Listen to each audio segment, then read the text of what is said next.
Hello friends, नमस्कार। मैं अभिमन्यु कुमार आप सभी का नॉलेज बैंक रेजुलेशन चैनल में स्वागत करता हूं। आप सभी को 2 अक्टूबर की गांधी जयंती और लाल बहादुर शास्त्री जयंती की जो है कि हार्दिक शुभकामनाएं। और हम शुरू करते हैं आज के जो है करंट अफेयर के सेशन को। तो लेट्स नाउ पहला एक टॉपिक है, कोलंबो में चीनी जेटों के पास जो है कि भारतीय जो है क्या है, एक भारतीय कंपनी है, इसका नाम है अडानी ग्रुप। ये क्या करेगी, एक नए टर्मिनल का जो है कि निर्माण करेगी। ये टर्मिनल जो है कि एक संयुक्त उद्यम होगा, संयुक्त उद्यम होगा। किसका भैया? ये कंपनी है जॉन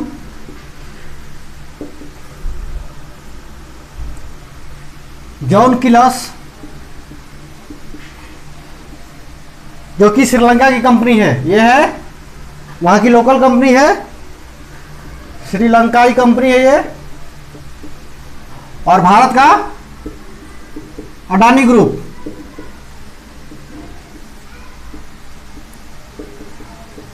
दोनों मिलकर के जो है कि एक टर्मिनल का निर्माण करेंगे। वो कौन सा होगा? वो होगा हमारा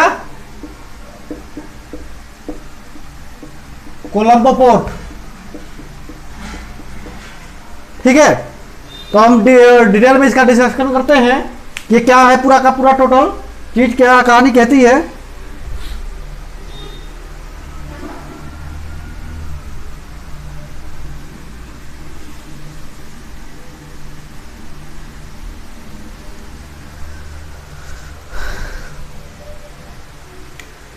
कहानी कुछ ऐसा है कि कोलंबो में जो है कि जो बंदरगाह है उसके पास चीन ने जो है कि एक चीनी जेट करके बंदरगाह डेवलप किया था।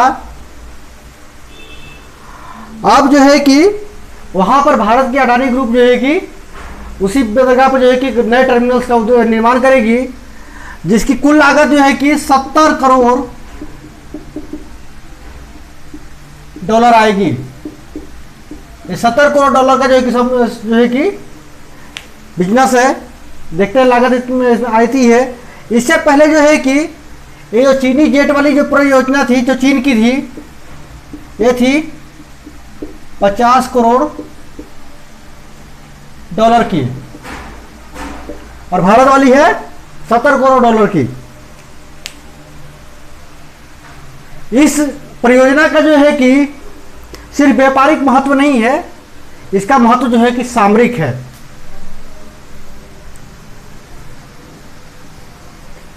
इस परियोजना का सामरिक महत्व है, और इस बात को इस तरीके से समझा जा सकता है कि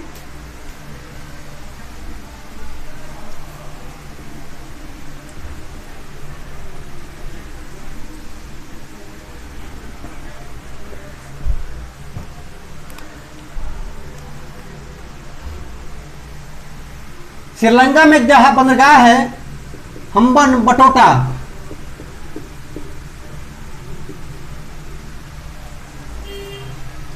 कुछ समय पहले की बात है, श्रीलंका ने 2.2 लाख करोड़ का जो है कि चीन से कर्ज मांगा था। ये क्या था? मांगा था कर्ज। किससे? चीन से। तो चीन ने क्या कहा? इसने दिया 1.4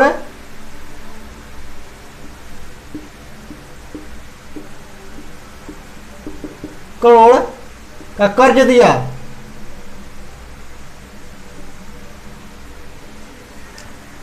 इस कर्ज को जो है कि चुकाने के लिए या इसके बदले में उसने किस चीज को रखा? हम्बन बटोटा को श्रीलंका से ले लिया 99 सालों की लीज पे। यानी कि 99 सालों के लिए हम्बन बटोटा किसके अंतर्गत है? ये जो है कि वो है चाइना के अंतर्गत। तो चाइना ने क्या किया, यहां पर जो है कि अपने सैनिक हवाई अड्डे का अपने सेनाओं को भी उतारना शुरू कर दिया। नौसैनिक जो जहाज होते हैं उनको उतारना शुरू कर दिया। इससे क्या है, भारत को जो है कि सामयिक समस्याएं होने लगी और भारत ने अपनी आपत्तियों को जो है श्रीलंका के सामने रखा और श्रीलंका जो है कि फिर मान गया बात के लिए। लेकिन फिर भी अभी की कंडीशन में श्रीलंका पूरी तरह से जो है कि चाइना के आर्थिक चंगुल में जो है कि फंस चुका है। अब वो धीरे धीरे कैसे निकलता है, इसके लिए जो है कि भारत भी परेशान है। देखते हैं कि भारत और क्या क्या कर सकता है इसके लिए।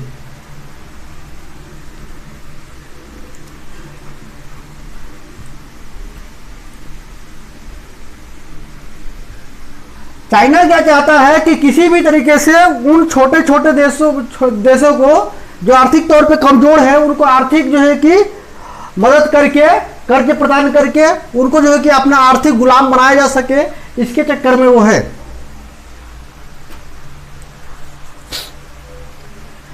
जहां तक बात कोलंबो बंदरगाह की है, जहां पर भारत को यह प्रोजेक्ट मिला है, इसके लिए भारत सरकार जो है कि कई सालों से कोशिश में लगी थी श्रीलंका में जो है कि अपना कुछ मजबूत आधार विकसित किया जा सके जिसे हम चाइना का मुकाबला कर ले। तो वहां की एक ट्रेड यूनियन होती है जो हम कई सालों से उसका विरोध कर रही थी भारत के जो है कि उस बंदरगाह में प्रोजेक्ट में हासिल हो कि इस बंदरगाह में शामिल होने के लिए। आखिरकार भारत सरकार और श्रीलंकाई सरकार के बीच बात बन गई है और यह तय हुआ है कि भारत जो है कि यहां पर नया टर्मिनल का निर्माण करेगी। अब हम बात करते हैं कि इस टर्मिनल की क्या क्या कहानी है।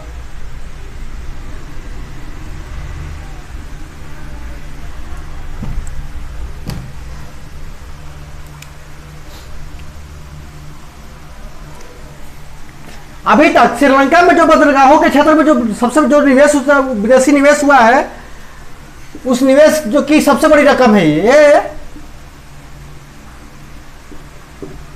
विदेशी निवेश की जो है कि सबसे बड़ी रकम है।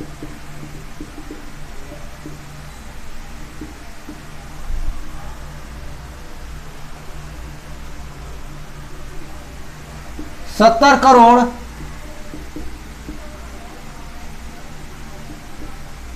का। इससे पहले जो है कि चाइना का जो करार था वो था $50 करोड़ का हो चुका था। भारत ने जो किया अभी तक $70 करोड़ का। इसके अंतर्गत दो कंपनियां आएगी, जॉन किल्स और ये श्रीलंकाई कंपनी है, और भारत का अडानी ग्रुप।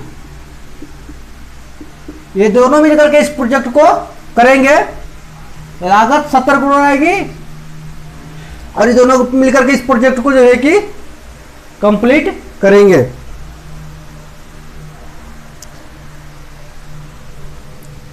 इससे जो बंदरगाह तैयार होगा,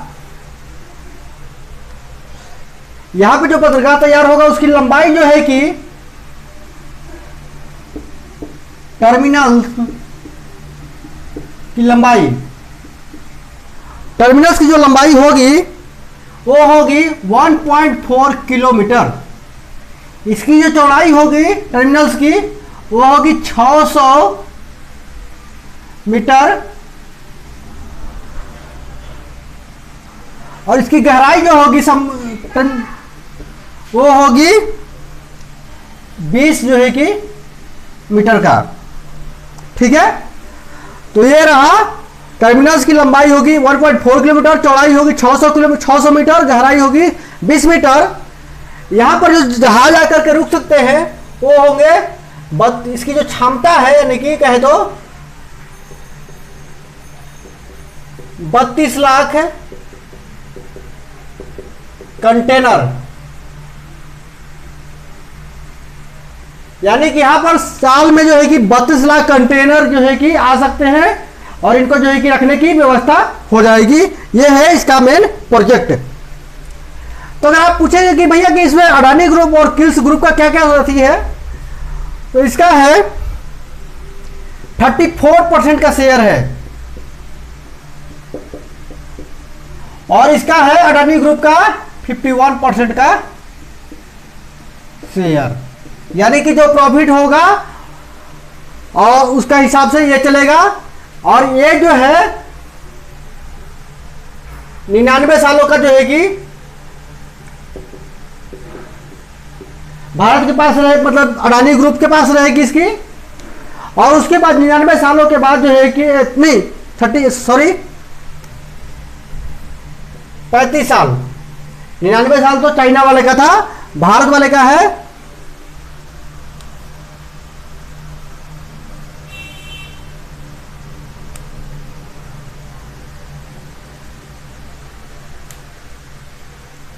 35 सालों का, ठीक है ना। इसके अंतर्गत जो है कि उसके बाद ये जो है कि पोर्ट जो है कि हमेशा के लिए श्रीलंकाई गवर्नमेंट को जो है कि सुपुर्द कर दिया जाएगा। तो एक बहुत भारत के लिए बहुत अच्छी खुशखबरी है, क्योंकि एक जो है कि अब हम चाइना के जो है उधर से होने वाले जो है कि व्यापार पे हमारा जो है कि कंट्रोल हो सकेगा और काफी हद तक जो है कि हम चाइना की गतिविधियों पे हम नजर रख सकेंगे।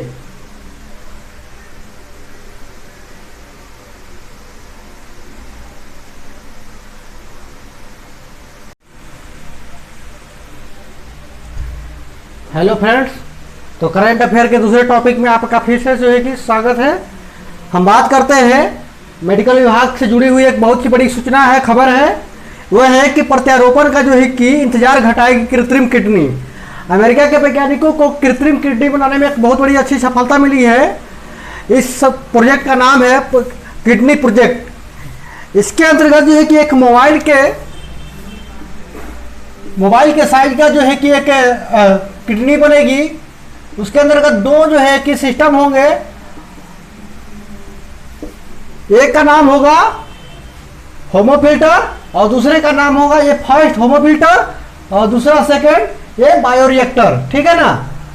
होमोफिल्टर क्या करेगा, जो रक्त के अंदर अवशिष्ट होंगे उनको निष्कासित करेगा और बायोरिएक्टर होगा जो रक्त के अंतर्गत इलेक्ट्रोलाइट्स होते हैं उनका संतुलन बनाए रखने में जो है कि कार्य करेगा। तो बहुत सारे लोगों जिनकी जो है किडनी की प्रॉब्लम है, डायलिसिस की प्रॉब्लम है, तो जल्दी की किडनी में जो है कि चेंज कराने के लिए या उन चीज़ों के लिए जो है कि काफ़ी समय तक उनके जो है कि पुराने किडनी से ही काम चला सके कि मदद करेगा ये कृत्रिम किडनी, ठीक है ना। ये किडनी जो है कि ओरिजिनल किडनी के जैसा ही बिहेव करेगी और ये क्या होगा, काम करेगा, किस पे आधारित है, इसका जो संचालन है, इस किडनी का जो संचालन होगा, संचालन की बात करते हैं तो इसका संचालन जो है कि मरीज के रक्तचाप से होगी, ठीक है ना। तो यानी कि इसके लिए अलग से कोई और सिस्टम नहीं डेवलप करना पड़ेगा। इसका संचालन जो है कि खुद ही मरीज के अंतर्गत जो मतलब किडनी के अंतर्गत जो रक्त होगा उसके हिसाब से ही ये संचालन करेगी। अब क्या है, डायलिसिस के लिए जो प्रॉब्लम है उसकी प्रॉब्लम से जो है कि काफ़ी हद तक जो है कि छुटकारा मिलेगी और आप काफ़ी समय तक जो है कि बिना डायलिसिस के भी इंसान रह सकता है इस कृत्रिम किडनी का जो है कि प्रत्यारोपण करवा करके। तो एक मेरे किडनी के प्रॉब्लम वाले मरीजों के लिए एक अच्छी खुशखबरी है। तो हम उम्मीद करते हैं यह हमेशा जो है कि पूरी तरह से सफल हो जाए। अभी तो प्रयोग था, ये सफल हो गया है और जो टीम थी इसकी, ये जो टीम थी जिनको सफलता मिली है उनको 4 करोड़ का जो है कि पुरस्कार प्रदान किया गया है। अब इसके बाद जो है कि फाइनली सर्टिफाइड हो जाएगा मेडिकल विभाग से और उसके बाद इसका जो है कि प्रोडक्शन शुरू हो जाएगा और फिर मरीजों के लिए उपलब्ध हो जाएगा। अब हम बढ़ते हैं दूसरे खबर की तरफ। मिस दिवा जो है कि यूनिवर्स का खिताब जो है कि हरनाज संधू ने जीता है, जो चंडीगढ़ की रहने वाली हैं। और मिस जो है कि दिवा सुपर नेशनल का खिताब जो है कि रितिका खतानी ने जो है कि जीता है। अब इन दोनों को इसका जो है कि अंतर्राष्ट्रीय दीवा यूनिवर्स जो कि 2021 में इजराइल में होने वाला है, उसमें भारत का नेतृत्व करेंगी, भारत का जो है कि प्रतिनिधित्व करेंगी, ठीक है ना। और उसी प्रकार से मिस दीवा यूनिवर्स जो सुपरनेशनल है, ये जो है कि अंतर्राष्ट्रीय दीवा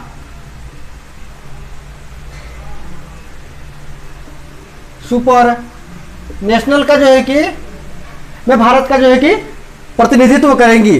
तो ये दोनों जो है कि भारत का जो है कि तरफ से जो है कि चुनी गई हैं सुपर नेशनल के लिए और मिस यूनिवर्स के लिए।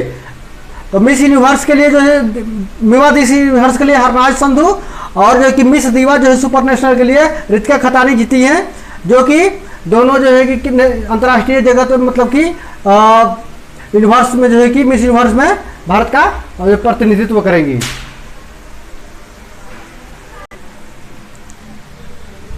हेलो फ्रेंड्स, अब हम बात करते हैं हिंदी संस्थान सम्मान का जो है 2020 में दिया गया है।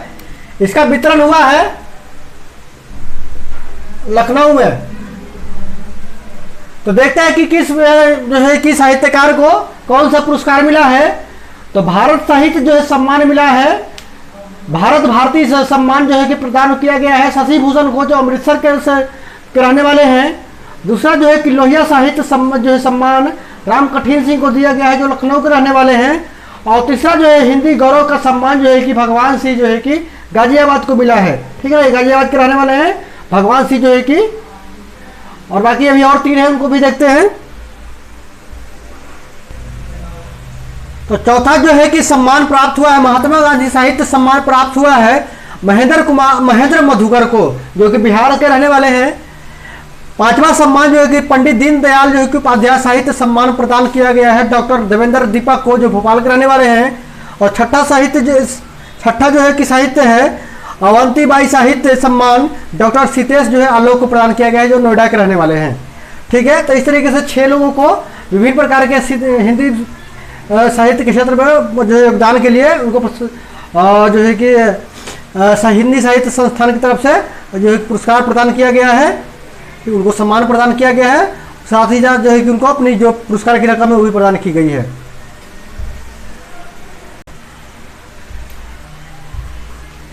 अब हम देखते हैं असोला जो है कि भाटी अभयारण्य। यह अभयारण्य दिल्ली का एकमात्र अभयारण्य है। आखिर ये चर्चा में क्यों है? तो इसकी खासियत यह है कि ये आज से 35 वर्ष पूर्व 35 ईयर्स पूर्व यह जो है कि काफी बुरे वक्त हालातों से था। यहाँ पर अत्यधिक उत्खनन के चलते खनन माफियाओं के कारण पहाड़ों को जो कि अरावली पर्वत का रेंज है, ये स्थिति कहाँ पे है? अरावली पर्वतमाला के स्थित है, ठीक है ना। यह स्थापना इसका कब हुआ है? असोला जो है कि भाटी अभयारण्य का 1986 में। और इसका क्षेत्रफल जो है कि 32 वर्ग किलोमीटर क्षेत्रफल में है। अभी जो प्रजातियां पाई जाती है 200 जो है कि पक्षी है, प्रकार के पक्षी पाए जाते हैं, और तेंदुए पाए जाते हैं, और जो है धारीदार लकभग्गे पाए जाते हैं। इसकी प्रॉब्लम यह थी कि 35 साल पहले क्या अत्यधिक जो है खनन के वजह से बहुत जगह जगह गड्ढे हो गए थे, पेड़ पौधों का जो कि नाश हो गया था। और तीसरी जो चीज़ है वो इतने गड्ढे हो गए थे, इतने खनन हो गए थे कि भूजल स्तर तक जो है कि गड्ढे हो गए थे, जिससे जो है कि पूरा का पूरा पर्यावरण प्रदूषित हो रहा था। तो आखिर क्या किया गया जिससे जो है कि इसके 3 दशा सुधरे? तो उसके लिए 5 कार्य किए गए। पहला काम किया गया, स्थानीय जो है कि प्रजाति के जो पौधे थे उनका वृक्षारोपण किया गया बड़े स्तर पे। दूसरा काम किया गया, जो बरसाती नाले थे उन बरसाती नालों पे जो है कि 67 जो है कि चेक डैम बनाए गए, जिससे कि पानी का जो है कि सुचारू रूप से इस पर संग्रहण हो सका और नए नए जो है कि वृक्षों के लिए पानी मिल सका और उनका विकास हो सका। उसके अलावा और तीसरा काम किया गया कि जो है कि नर्सरी तैयार की गई, जो क्षेत्रीय जो पौधे थे उनके लिए नर्सरी तैयार की गई, जिससे कि बड़े स्तर पर उनका जो है गाछी तैयार हो सके और उन्हें जो है कि वृक्षारोपित किया जा सके। चौथा जो है कि जो बाउंड्री थी उसके अभयारण्य की, उसको जो है कि बाउंड्री बना करके अभयारण्य को बाउंड्री सही की गई, और इसके वजह से क्या है, अतिक्रमण को जो है कि काफी हद तक कंट्रोल कर लिया गया। और पांचवा क्या है, बालक बीज बैंक जो है कि स्थापना के माध्यम से हर कोने में बीज की छिड़के गए, जिससे कि नए नए बीजों के पौधों का जो है कि जन्म हुआ, और वो पौधे जो है कि पेड़ बन करके पूरे एरिया को हरा भरा कर दिए। तो आज के टाइम में जो है कि ये जो है कि जंगल के रूप में अच्छा हो गया है, और इससे जो है कि हर प्रकार के जीव जंतुओं का जो है कि और निवास अच्छे से हो गया है। तो इस तरीके से अगर हमारा देखें तो असोला भारतीय जो है कि कभी जो है कि बेकार एरिया पड़ा हुआ था, अतिक्रमण का शिकार था, खनन माफियाओं का केंद्र हो गया था। आज के टाइम में जो है कि अरावली के दक्षिण रेंज में स्थित है। स्थापना इसकी 1986 में हुई। क्षेत्रफल जो है कि 32 वर्ग किलोमीटर है। प्रजातियां जो है कि पाई जाती है, अगर हम बोले तो 200 प्रकार की जो है कि पक्षी पाए जाते हैं, तेंदुए पाए जाते हैं, धारीदार लकड़बग्गे पाए जाते हैं, और भी जो है कि अन्य प्रकार के जीव जंतु पाए जाते हैं। ठीक है, तो आज का जो ये तो हमारा जो है कि करंट अफेयर यही खत्म होता है, और हम फिर कल मिलते हैं नए करंट अफेयर के साथ। तब तक के लिए धन्यवाद।